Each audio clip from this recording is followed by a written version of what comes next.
आवाज भारत माता की जय, भारत माता की जय, भारत माता की जय, भारत माता की जय, भारत माता की ఈరోజు దేశవ్యాప్తంగా 5 రాష్ట్రాలకు జరిగినటువంటి ఎన్నికల నేపథ్యంలో ఫలితాలు వెల్లడి జరిగిన సందర్భంలో కని విని ఎరగని రీతిలో వెస్ట్ బెంగాల్లో మోదీ వర్సెస్ దీదీ అన్నట్టుగా జరిగినటువంటి ఎన్నికల్లో నరేంద్ర మోదీ గారి ప్రాబల్యం దినదినాభివృద్ధి చెందుతుంది అనేదానికి నిదర్శనంగా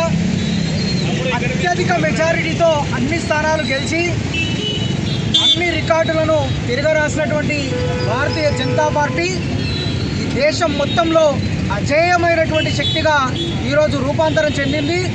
మరి ఈరోజు బెంగాల్ని ఏ రకంగా అయితే కైవసం చేసుకున్నామో, మరి ఇంతకుముందు మేము అధికారంలో ఉన్నటువంటి రాష్ట్రాలు కోల్పోకుండా ఏ విధంగా అయితే నిలబెట్టుకోగలిగినామో,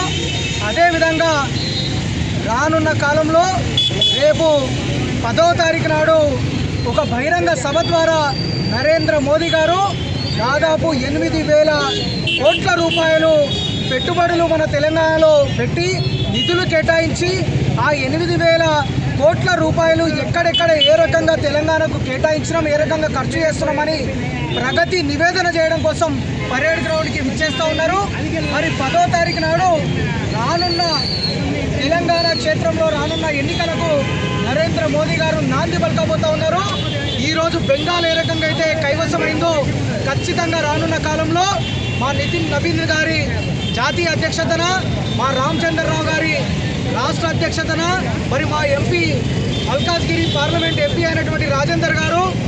మరి రాష్ట్రంలో ఉన్నటువంటి అందరూ సీనియర్ నాయకులు సమక్షంలో వారి యొక్క ప్రత్యక్ష పర్యవేక్షణతో తెలంగాణలో కూడా ఖచ్చితంగా రానున్న రోజుల్లో అఖండమైనటువంటి మెజారిటీతో అధికారంలోకి వస్తున్నామనడానికి నేటి ఫలితాలు సంకేతమైనటువంటి విషయాలు మీ అందరికీ వ్యక్తం చేస్తూ భారత్ మాతా కీ జై.